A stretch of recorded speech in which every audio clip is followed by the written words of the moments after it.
You are tuned in to the Post Route. Please welcome W. Earl Kitchings as your host.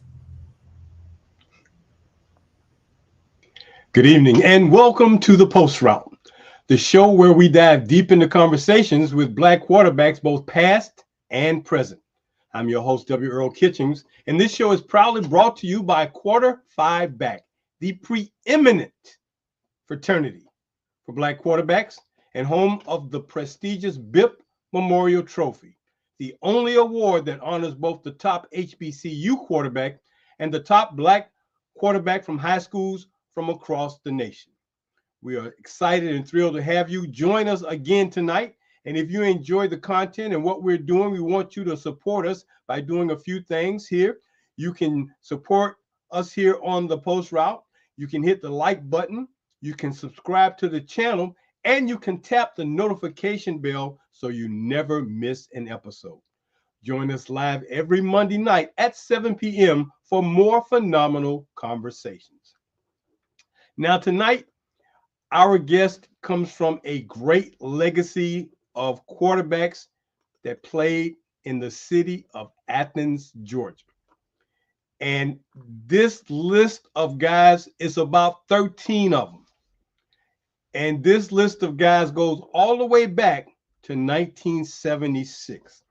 The very first Black quarterback at the University of Georgia was a guy by the name of Anthony Tony Flanagan. Now, Flanagan didn't get an opportunity to play much, but he did break that barrier at Georgia. Following him, there were several other guys in the 80s and through the 90s, guys like Darryl Jones, James Jackson, Wayne Johnson, Derek Harris, Joe Dupree. One guy you may not have thought to have played quarterback at collegiate level was a guy who played receiver most of his pro career. His name was Hines Ward, and he played with the Pittsburgh Steelers. But before he got converted, he played quarterback at the University of Georgia. Some of the other names of guys who have played at the University of Georgia include DeJuan Mathis, who recently played in 2020. Justin Fields was there for 1 year, 2018. Christian LeMay, DJ Shockley, LeBron Mitchell.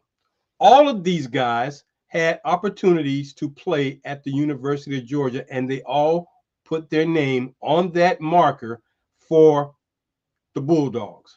But tonight, my guest is that guy who tops all these guys in passing yards and touchdowns and has an outstanding record of being 23-8 during his time at Georgia. From 1998 through 2000, he was the guy pulling the trigger for Coach Vince Dooley and those Bulldogs as they had some phenomenal seasons. Please welcome my guest tonight, the great, the outstanding. This guy is doing so much. He is everywhere, seems like, in Georgia. Please welcome my guest tonight, Mr. Quincy Carter. Q, good evening and welcome to the Post Route. Oh, good evening. Thank you for that introduction, Mr. Kitchens. You took me back, and you took me all the way back to meeting, the Flanagan family. Okay. This was during we actually got inducted into the High School Hall of Fame, to the High School Hall of Fame together back Okay. in 23. Okay. So you brought me back. Great family too. Great, Well, absolute family. well, Quincy, let me tell you, in doing the research to try to find this legacy of Black quarterbacks who have played at Georgia, especially Black quarterbacks who played in the SEC, it's not told a whole lot. I'm familiar with a couple of guys because I played with them in high school who went on to be the first Black quarterbacks in Florida. But as we look at other guys like Flanagan, another young man who played at South Carolina from Jacksonville, his name was Greg Gresham, played a year. It's very difficult, but I'm glad to hear that you connected with the Flanagan family because he needs to keep his place in the history and legacy of Georgia quarterbacks. And I'm glad that, he is on that list. So When I found him, my eyes just got real big because I'm like, wow, there was a guy back in '76 who did at least make an effort because it's up to the coaches whether or not these guys are going to play. So I'm glad that you connected with these guys. Did you know much about any of the other guys who played before you got there? I know you knew about the Jackson guy, but what about some of the other guys? Well, actually, I was familiar with what you just said, James Jackson, of course, Hines Ward, Dupree. There was a couple guys you mentioned in there that I didn't know too much about. Okay. That had a chance and opportunity to play at Georgia. Okay. Well, before we talk about that Georgia career, man, I got to give all homage to SWD Okay. because SWD, for those of you who are in the Atlanta, DeKalb, Decatur area, SWD was at high school. Coach Godfrey was the guy, and he had some tremendous teams and tremendous talent. I bring that up because, like yourself, Southwest DeKalb High School is all black high school, just like my high school, Rains High School here in Jacksonville. And that transition of going from that environment to an environment like Georgia, Florida, Tennessee, wherever, it takes on a different kind of flavor. So talk a little bit about what it was like playing for Coach Godfrey at Southwest DeKalb, and then that transition when the Bulldogs came knocking and saying, we want you to come to Athens. Well, I tell people all the time, playing with Coach Godfrey was almost, like having, your dad coaching you every day in high school. No, I'm serious. Because he cared about us, that much. Not only did he show you, but he he put his efforts, every day into raising young men, and we took heed to that. Whether it's in the weight room, he was actually, our weight room coach in the off season.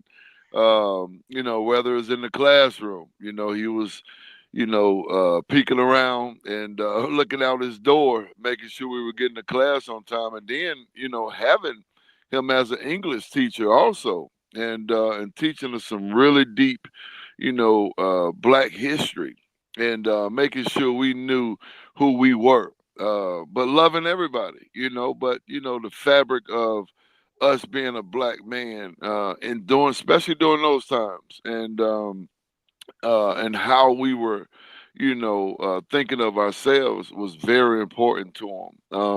Me and Coach Godfrey have a really special relationship right now to this day. And shoot, you talk about Southwest DeKalb. That's why my foundation, has the blue and gold colors to it. Because I can't let it go. I know what my high school meant, to me. I know the fabric of, my everyday being. Shoot, I can credit 70% of that, of the man I am today, is because the experiences and the people I had around me in high school. Not only just Coach Godfrey, but our teachers, hell, our band. Everything about us. The pride that we exuded, and the pride that we live with today. It's a bond that is just special. Um, so yes, going to the University of Georgia, and switching gears a little bit, and being more a predominantly white school. I've got to be honest with you. I was prepared. I was prepared through actually a baseball experience. Mm-hmm. I played at Gresham Park, Mm. until I was about 13 years old, and then I got selected to play on a travel baseball team up in Cobb County, the East Cobb Astros, the original East Cobb Astros, Okay. when it was only one team on each age level. I was able to experience a lot of things then. Being one of about three black players on an all-white baseball team, and going to some tough tournaments, in some rural, um, not so favorable black Absolutely. neighborhoods. Yeah, Absolutely.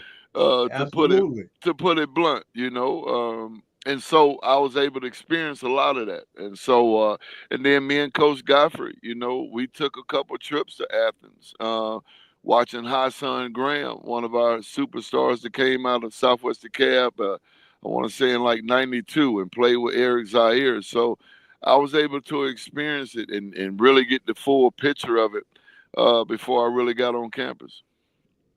Well, I'm sure that experience of the baseball travel team helped prepare you in being able to make as smooth of a transition as you possibly could make, having grown up in a community where everybody and everything that you are familiar with looks like you and is like you and things like that. So I can imagine that playing in those baseball teams and just seeing that part of life help to form you to understand how to make this transition. What was the thing about the University of Georgia that made you really want to go there? And what other colleges, especially what other Black colleges in particular, were looking at recruiting you to come to their campus? Well, honestly, I gotta, say this. All Georgia fans don't love it, but I gotta tell my truths.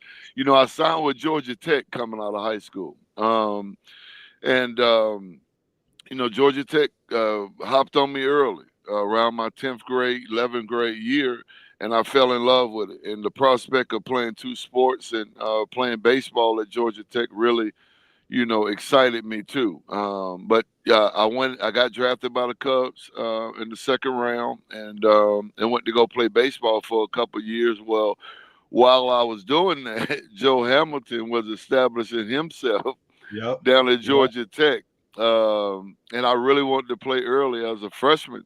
And I was coming into college already 20 years old and turning 21 during my freshman season. So that's when talk started ramping up after my first full baseball season with the Cubs, with the University of Georgia, and one of my really good friends, Jonas Jennings, start bringing me down to Georgia and start coming to a couple games, and then I finally started talking to Coach Donnie, about the possibility of me going there. I'm a homer, so I always wanted to stay home. Florida State and Auburn was in the picture also. Um, but I always wanted to stay home, and so that's when talk started to ramp up for me with the University of Georgia. After my first after my first full baseball season. But there were some schools, some HBCUs that I considered. One was Grambling, Okay. and Coach Godfrey had a really really good relationship with Coach Robinson, and rest in heaven to him. And then we had some guys from Southwest DeKalb that went to Grambling. I come from a lineage of some pretty good quarterbacks at my high school. Absolutely. Yeah, Eric Jones, Eric Jones. Yeah. yeah, Clemente Gordon, Eric Johnson. Took us to our first, took Coach Godfrey and the team to their first state championship game down in Valdosta. I could name some, some others. So yeah, so it was a tough decision for me, with some of the other schools that I mentioned too. But really, it came down to my mom coming to see me, and me staying at home, and most of my family and friends can come watch me play in college. Okay. Well, it's nothing like being close to home where family, friends can get a chance to see you, and you always want to be at a place where it's comfortable. People are going to Absolutely, take care of you. People are going to look out for you. One of the things that I like to tell people about football, you got to find a system that's going to fit you, and you want to be in a system and a place that's going to work well for you, because the anxiety of playing football, in addition to just the anxiety of being a quarterback, man, I mean, it's already pressure to be on a team where you got the lights and cameras on you. But when you're the quarterback of a team, and you're the Black quarterback at a Georgia, man, it's magnified. So you definitely want to be comfortable. When you got to Georgia, you said you got there after your minor league baseball career with the Cubs. So when you got to Georgia, what kind of competition did you face when you got there at the quarterback position? Oh, we had five other quarterbacks, you know, vying for that starting position. Mike Bobo had just finished off his career with an Outback victory with his last game, and Yeah, we had about what two redshirt sophomores, I think, John England and I want to say Mike Usry, some other guys, you know, that was vying for the job. But it was some stiff competition. You know, I actually went off to play baseball right after school. Uh, the quarter ended in '98, and then came back and competed. You know, right before fall practice started, and came back, and I knew I had a job to do and to go win that job. well, obviously your talents and your skills rose to allow you to do what you needed to do, because as a 3-year performer at Georgia, and to be, one of those guys that was the leader of the team, the field general, you got to do all these things. So obviously, you had the talent and the tools to do those things. Did you also play baseball at Georgia, or just football? No, I couldn't play baseball at Georgia, so I played one more season. Well, actually, about 3 or 4 games Okay.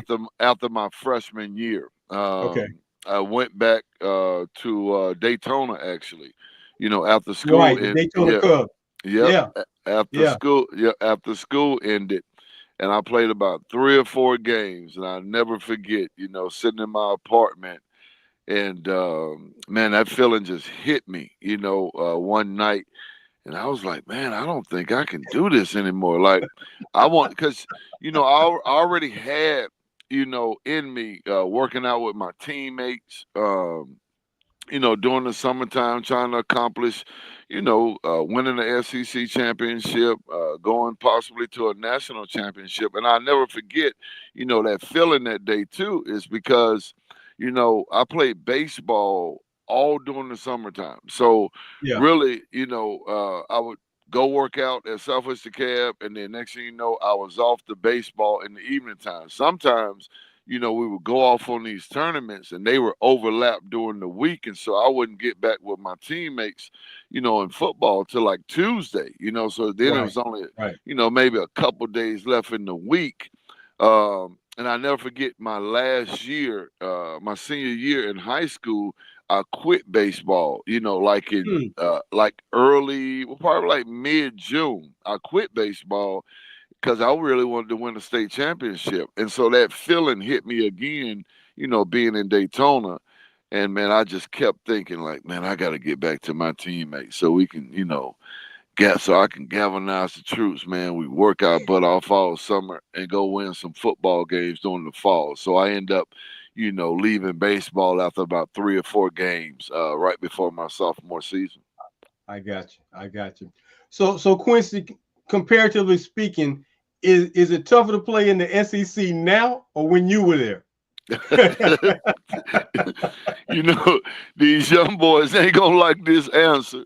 But it's for me, it's definitely, you know, back then. You know, me and Jamie Winborn, one of my competitors from Vanderbilt, um, a NFL vet, we go back and forth all the time, talking about talking about how rough and rugged the SEC was as far as the Right. physicality of it, and just bringing Jamie Winborn up. You know, Vanderbilt was winning maybe 4 or 5 games a year, but I'm telling you, after you got done playing them on Saturday, heck, that was your hardest hitting opponent. Yeah. And that was Vandy. So just think about the Tennessees and the Floridas, you Right. know, and Right. you know, the Alabamas, the Auburns. So I definitely think, you know, it's the SEC. I mean, the SEC was much rougher and tougher Back when I then. was playing. Yes, absolutely. Well, of course, like you said, the young guys will probably say, "No, it's harder. It's harder now." I will say this though, it's faster now. It's I give them definitely that. faster now. I give them that. But we had some 4.2s back there too. The Peerless Prices, the Champ Yep. Baileys. Yep. Yeah, so we had some speed too now. Yeah, yeah. So, like, I know that Georgia, has got like two or three rivalries. I know South Carolina is a rival, Florida is a rival, of course, Georgia Tech is a rival. When you think back on your college career, which one of those games, rivalry-wise, uh, kind of brought the most memory? What gives you the most memory of the game? Which one of those games might be the most memorable for you? For me, it's got to be Florida, even though they beat us 3 times Okay, while I was there. okay, In Auburn. Now, my neighbors, Georgia Tech, I got probably some Georgia Tech fans on here saying, "How you gonna not mention Georgia Tech?" And we didn't beat you 3 times too. I actually lost it. I was hurt one game my junior year, but we lost to Georgia Tech too. But them were the three big ones. okay. Them the ones you felt the most during the week. The fans ramping up, the fans going out early. To Jacksonville where you're at, going out early to Auburn, and I'm talking about leaving campus on Thursday. You felt that it was empty, Yeah, and this was a big one. So I would say those three right there. okay. The environment at SEC games across the board, man. I mean, whether it's in the swamp, whether it's between the hedges in Georgia, whether it's in Alabama, whether it's at Auburn, whether it's in Neyland Stadium up there in Tennessee, the atmosphere, man. I mean, it just seems to permeate through the colleges. So the atmosphere at Georgia, because I lived in Georgia for a while, man, and I became a big fan of the Bulldogs when Herschel Walker was there because he turned their program, I mean, around like in a heartbeat. But the fact that environment between the hedges, man. I mean, what is that like on Saturdays at home in Georgia, man? Every Saturday to just know that you got all these dog fans out there just going crazy when y'all are doing things on that football field. Man, it's almost indescribable. You know what I mean? Yeah, It really is, and it's what we used to dream of. We used to do this thing in high school. What we would say, like putting your hands up, going to the crowd. right, right. What the memory comes in of NCAA on the PlayStations coming out, and you seeing that 80, 90,000. You watching that on TV, and then on Saturdays now you standing right there in the middle of it. And it's just one of those feelings that you get and that you experience that you just I can't even put words on it. Like you gotta be there. Like you gotta be there when you're standing on the sideline and that Hulk from Auburn comes rushing down on the field Right. and that crowd and then LSU when Mike the Yep. Tiger The Tigers. actually was he was actually right outside our locker room and he's growling and Yep. and basically your skin is just crawling, hearing LSU score and your body just shakes, Yeah. when they Yeah. score. Yeah. It's man, it's just one of them feelings you dream of. And you just gotta be there to experience, man. But no, it was a lot of fun though. Hey Quincy, the first time they announced the starting lineup at Georgia, man, and they said a quarterback for the Bulldogs, Quincy Carter. What went through your body at that time, man? Man, it was on. Like this was it. And then I always envision and hearing that Decatur, Georgia. Right. I made sure they knew, the announcers or whatever, to make sure they put that Decatur, Georgia in there and just hearing that and then the fabric of, what I was always about anyway from Southwest Cab, Yep. that just gave Yep. me a little bit more Yep. boost. Like, man, look, I know we at Georgia right now, but we've been dreaming about this, man, since we've been a kid and been at Southwest Cab. Hey, let's just go out and just do it, man. But it was great hearing it though. Heck yeah. So you transition from the love of Southwest Cab to Athens, Georgia, and the next thing we know, Quincy Carter's in Dallas, Texas, playing for the Cowboys. Was that a dream come true for you? It was, and a little bit of a surprise until about I say, well, not a surprise on draft day, but a surprise about 3 weeks before the draft when Uh-huh. basically I knew they were going to be drafting me in that position. Okay. My agent Eugene Parkers was really had a really good relationship with Jerry Jones. He had Deion Sanders, he had Emmett Smith, and they showed their love and interest early for me, and Okay. so it kind of spoiled it a little bit for me, especially like during the week of the draft. I basically knew that it was going to be the Cowboys, but it was just a matter of where they were going to position themselves to get me. But it was surreal when it actually happened. You know what I mean? Yeah. Yeah. Somebody can tell you anything, but when it actually happened, and it was just a surreal feeling, and I knew, hey, we had some work to go do. At any point in time, man, did Dallas ever say something to Quincy Carter like we might move you in another position other than quarterback? Oh, absolutely no. I never had that Okay. conversation. Okay. No, Jerry Jones, from what I hear, and him saying it too, with some approval of some scouts, that, he wanted me to be his guy. And they Okay. wanted to, move in the direction of a mobile quarterback. So no, that conversation was never had with me. So what are your thoughts and feelings about, guys who look like me and you played the quarterback, that position that you played, and they finally get that opportunity to go play at the next level, but then some teams want to switch them from being a quarterback to some other position. What are your thoughts and feelings about that? Honestly, I played with one of those guys. That's Woody Dancer.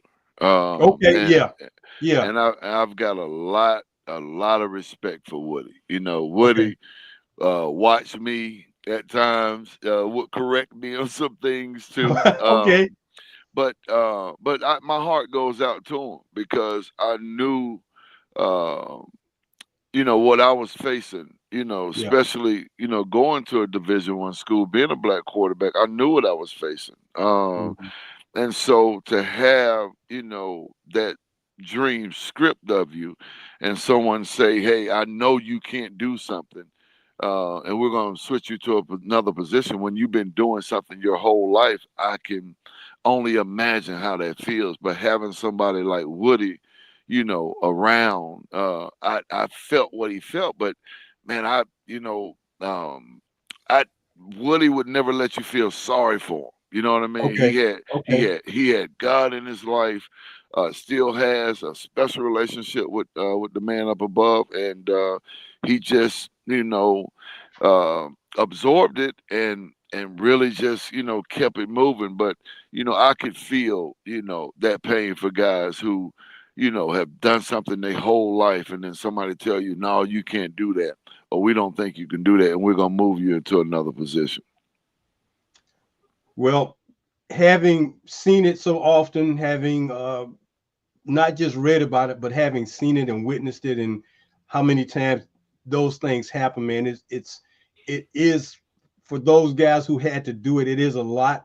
Some of them made great careers by changing over, but some of them really had their careers derailed and decimated because they were not respected from a position of giving an opportunity. I think all of you guys just want an opportunity. I mean, you give me an opportunity and I fail, that's one thing, but to strip me before you even give me an opportunity, it's just a very difficult thing. So I was just curious because, having a guy like a Woody Dantzler uh, on the team with you, man, and knowing that, he's probably a little dejected to some degree, but he didn't let that keep him down. So I'm glad that you guys could support one another, man, because I'm sure it meant the world to him. And I'm glad that you probably took his points that he gave you during the time he was there. It's like, okay, man, I feel you, I got you, okay, because um, he was that other set of eyes for you, Quincy, that maybe somebody else might not have been because they might not have wanted you to succeed. So I'm glad that he was able to do that, man, and you guys were able to make that work out. Yeah, absolutely. We had a special relationship. Matter of fact, Woody would have Bible studies at my house during the Okay. week. Yeah, Okay. so that's how special our relationship was, and still to this day. You know, we do camps together. Heck, Woody will come in town and have an event, and come over to the house, spend a night. So we're brothers like that, man. Woody's a very special dude. But I felt his pain, but he wouldn't let you feel sorry for him. But yeah, I felt the pain of guys who had to endure that, though. Well, I feel their pain too, man, and that's one of the reasons why we have created what we've done here with Quarter Five Back, and making sure that legacies like yourself, Woody Danzler, and everybody else who have been quarterbacks, black quarterbacks, man, that legacies of what you guys have put out there never leaves. Hey, Quincy, stay with me, man. I'm gonna take this quick time out. We're gonna come back and chop it up a little bit more. Want to talk to you a little bit about. I was looking at one of your clips and heard about one of your mentors, man. It was a Coach Cobb. So we're gonna come back and talk with our guest tonight, Quincy Carter, formerly of the Georgia Bulldogs and the Dallas Cowboys. But we're gonna take this quick time out. While we got an opportunity, we want to remind you the reason why we have Quarter Five Back in the post route is all because of a book. And that book is called The Forgotten QBs, the little known history, information, and statistics about black quarterbacks who played the game of American college football. That book was written in 2022 by myself. And if you don't have a copy of it, you need to get a copy so you can see just who some of the legacy owners are as far as being black quarterbacks, dating all the way back to 1903, when we talk about the very first black quarterback who might have played for a mid-level or major college. So get your copy of it. You can go to our website and order your book. You can now, payments are on Zelle, and we've just now included that if you don't want to do Zelle, you can now do Cash App, and our cash tag on Cash App is $Q5 back 44. $Q5 back 44 if you want to do Cash App. We just got that done. So we hope that you get your copy of the book. Then if you're looking for that gear, let me tell you what you need to do. If you want to get you a nice warm-up, our Quarter Five Back warm-up is now available, $89.99 or $109.99 for XX through 4X. Get your order one of these, man. This is a very outstanding warm-up. It's heavyweight. It's not a thin warm-up. It's very nice, and it will keep you warm. So get you order one of those. And then we've got our sublimation logo shirt. Those are only $40. Again, you can order them through our website, $40 Zelle or Cash App, your payments. We've got that shirt. We've got our regular logo shirt, the black shirt with the logo on it. And then, of course, we've got the memberships that we're making available, everyone, at $44 for a teammate membership. So you can get you one of those if you don't want to get the gear. So, and now what we've added to is now we've got our golf shirt. The Quarter Five Back golf shirt, only $55, is a sublimation printed shirt. Very doable, very comfortable, polyester blend. I guarantee you, if you wear one of these, you'll be the talk of wherever you are. So that's our merchandise and our gear. So we hope that you take advantage of getting you one of those items. As we told you when we kicked off this year, we're going to be recognizing one of the former quarterbacks who is no longer with us each and every month at the beginning of every month. Our quarterback that we would like to recognize tonight posthumously is the phenomenal quarterback who started at Syracuse University in 1948, the great Bernie Custis. Bernie Custis played at Syracuse from 1948 to 1950. In 1951, he was drafted by the Cleveland Browns, drafted by the Cleveland Browns. However, he did not play one down for Cleveland. He took his talents to Canada, and there he played about 5 years in Canada, and then he went into being a principal and being a coach. So they did not want him to play quarterback. They wanted to move him to running back. Well, before he did that, he decided that he would go to Canada, and there he made his living on the gridiron there. Stayed in Canada and made a career there in both the educational field and the sports field because he was also a coach. So posthumously, our quarterback that we recognize tonight, Bernie Custis, Syracuse University, 1948 to 1950. We're going to get back to our guest tonight now, Mr. Quincy Carter, former Bulldog quarterback at the University of Georgia, also played with the Dallas Cowboys out there in Dallas, Texas. And of course, for those of you who know him, in Southwest DeKalb High School, made some remarkable things happen. A dual sport athlete, played baseball and football. So we'd like to welcome Quincy back to the show and get him into talking a little bit more about what we're doing with what he's doing now, because he's doing some extraordinary things with kids. He's got a foundation. He's got a quarterback training camp. So he's doing a lot to give back to his community in the greater Atlanta metro area. And for those of you who are part of his training camp or part of his foundation, you know that he is a very tremendous guy, and he's looking to do what he can do to help the communities. So as we wait to get him back on, we're going to just talk a little bit more about the things that make quarterbacks so popular. You know, you become a quarterback, you know, you're a great guy. So welcome back, Q. We want to thank you for being on the show tonight. Thank you so very much. One of the guys that I saw you talking about in one of your clips, you had a teacher in ninth grade, eighth grade, that was one of your mentors. Talk a little bit about him. Was his name Cobb? Yes, Coach Cobb. Talk Yeah, a little bit about Coach Cobb and what he did and the impact he had on your life. Coach Cobb was just a special man, and he just really just like Coach Godfrey. He just really cared about us. You can feel his love. There was not a day that I seen him,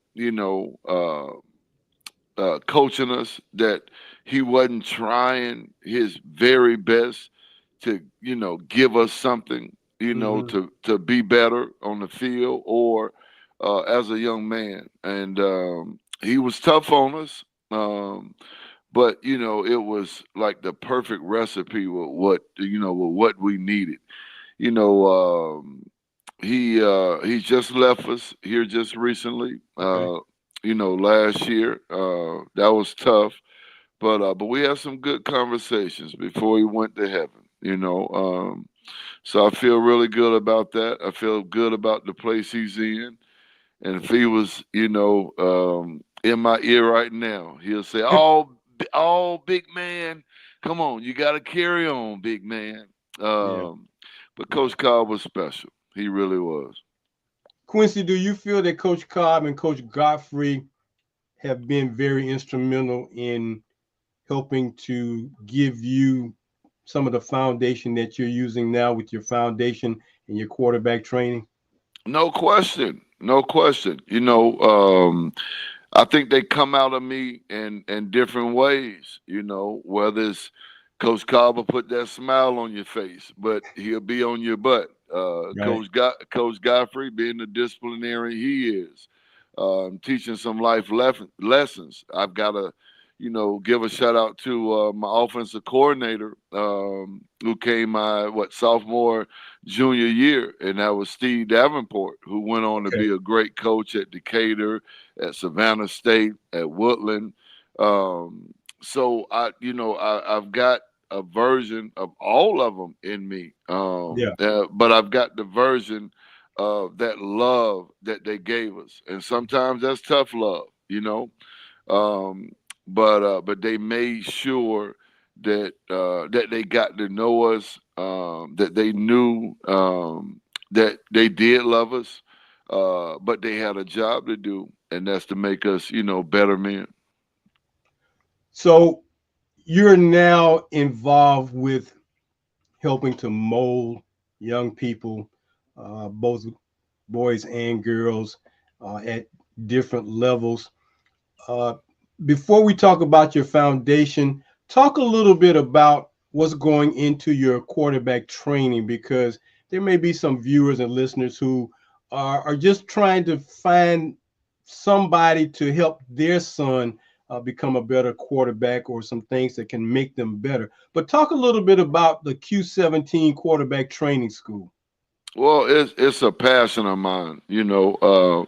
I love this position. I know what it takes to get to the mountaintop. I know what certain things that's gonna hamper you. I'm very adamant about talking about my past, my addiction, me failing a test.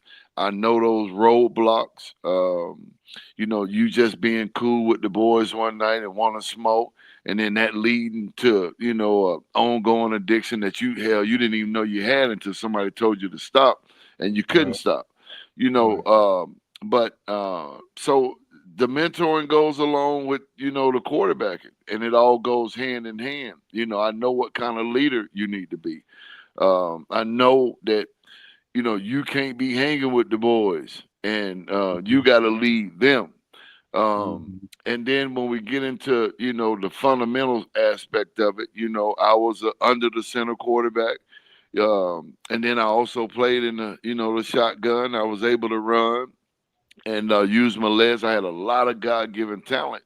But there were stages to it. Yeah, yeah, There's a maturation process, and I understand that fully. And then the have the coaches that I've had, the Sean Paytons, the Bill Parcells, the Coach David Lees, the Coach Pep Hamilton. I've been in all the systems. I've watched. I said 5 years ago. I was doing COVID time, and it was a time where everybody was you know, trying to play out the shotgun, and everybody's throwing these quick screens. The Manners, the Breeze, some other guys, Brady, and I just seen the college game where we're asking these guys to be looking down and looking at a linebacker and reading him off a read option and not picking their eyes up. And I knew that game didn't all the way translate, and yeah, so now we had a lot of young guys coming in the league, was having some adjustment issues because they never called the play before. Hell, NFL play is sometimes 12 or 13 words, and so it's some different yeah. things. It is, and there's some different things that they had to learn, and I seen that. And so I started saying, these young guys, they're not going to be able to play from the shotgun. Hell, the defensive ends are much better. They're coming at you running 4-5, 4-4s. I said, these guys going to have to go back up under the center. And what you've seen over the last 2 or 3 years is that adjustment in the NFL. These guys going back up under the center. So, man, I'm a historian. I love Okay, it, and I okay. and I and I get into all the intricacies of what it's going to take, to be an NFL quarterback.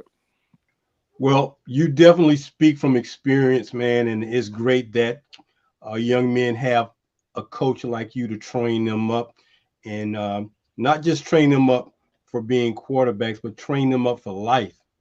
Because your experiences, man, if they're not paying attention, then they're just not plugged in. But they need to be plugged in, because sometimes life doesn't give you second chances. Sometimes Exactly. it does not. It gives you that one chance, or sometimes you've been blessed with so much talent that you didn't take care of it and it goes away. And here's a guy over here working his butt off. He got little talent, but he working his butt off. Here you are with all his talent, and you don't want to work. And then your talent goes away, and he doesn't get the opportunities. Like, man, I work so hard, and that guy over there, man, he don't have to work hard, but he get all the breaks. I get nothing. So I'm glad that you're doing what you're doing with your training camp, man, and your training school, because these young men need to really fully understand uh, not only life lessons but leadership lessons, and that's what comes with being a quarterback. So Absolutely. so now, as you were coming up, who was your favorite quarterback? Who did you kind of aspire to want to be? Well, I got the blessings of seeing, Doug Williams Okay. win a Super Bowl at 10 years old. So he's my obvious first choice. But then in college, my idol from Thomasville, Georgia, Charlie Ward, came down Yes, to sir. Florida State, Yes, and sir. it just opened my eyes. And then I got to give a shout out to Damian Craig, watching him, at Yep. Auburn, because I was just right next door. Those was like three of my visits: Florida State, Auburn. Guys that I had seen, do it on that level. So those are the first three that comes to mind. And then when you add in the, Randall Cunninghams and Rodney Peets and those guys, but yeah, those I say my favorites. So is that why you wore number 17? That's absolutely why I wore number 17. Was Charlie Ward and Doug Doug Williams. Williams. But I will say this: I was three in high school, and I did want three again. But then I couldn't get it in college, Yeah. and then good buddy of mine to this day, Earl Chambers. I said, man, listen, Earl, we was talking one day. I said, listen, man, what would you do for me to wear that 17? Because that was my next choice, Right. Right. Yeah, because I didn't want to wear my three, though. I got to admit that. But I couldn't think of nobody else but those two to put that 17 on, and he blessed me with wearing it, and the rest is history. Well, that number 17, man, is a special number for quarterbacks. And the fact that Doug had a visionary coach at Grambling to get him trained up to be a prototypical NFL quarterback, and Eddie Robinson, who had a vision, man, to do that. That was something special. But to be growing up, man, and see a guy win a Super Bowl, the first black quarterback win a Super Bowl, man, I mean, I think everybody relished in that opportunity. Now, Doug's number, that was not his number when he first got to the league. No, hold on. With Tampa Bay, That's right. uh, That he was not wearing number 17, what was he? 15? number 12. Oh, that's right. That is He was right. he was No, wearing you number got me. 12. No, that's right. No, you're right about that. Wow. I hate And I missed that pop quiz right there. Dang, I forgot about that though. Yeah. and the other thing, Q, is that I know everybody thinks, well, Doug Williams came to Tampa Bay, first black quarterback at Tampa Bay. He was not the first black quarterback at Tampa Bay. Hold on. Was it Briscoe? No, Briscoe, no, he was done playing quarterback after his first 2 years. I mean, he went to wideout. But in Mm. 1976, Tampa Bay drafted a guy by the name of Parnell Pay Dirt Dickinson from Mississippi Valley State Oh, you got me on that. as a You got quarterback before Doug got there. okay. Oh, you got me. I That would have that never guessed that. that, Mm. that people don't talk about that a whole lot, but they drafted him before they drafted Doug, and Parnell Wow. Dickinson was a great player. Wow. Uh, so now you got this training camp on one side, and then you got the foundation on the other side. Now, what does the foundation do, and how does that basically operate, and how does it take up most of your time? Well, I was getting sober here about 4 years ago, and Okay. and God gave me the vision of what can I do to help people. And two of the Yeah. dearest things, it to my heart is, you know, um, recovery and Yeah. people who struggling with addiction. And so, I wanted to, see how I can help people in recovery. And we do that in my foundation by, talking about substance abuse, having, Okay. mental health clinics, which we're getting ready to have our mental health clinic here in May or June. We're setting that date right now. And then the other, is how can I help you, understand what they're facing, understand the downfalls of what they may trip up on. And so we're being able to, galvanize those two things that are dear to my heart and bring them to fruition, by putting on camps and clinics, by helping, during Thanksgiving time and having a Thanksgiving event where we're giving out turkeys or feeding the unhoused with hot meal with a hot, good Thanksgiving dinner.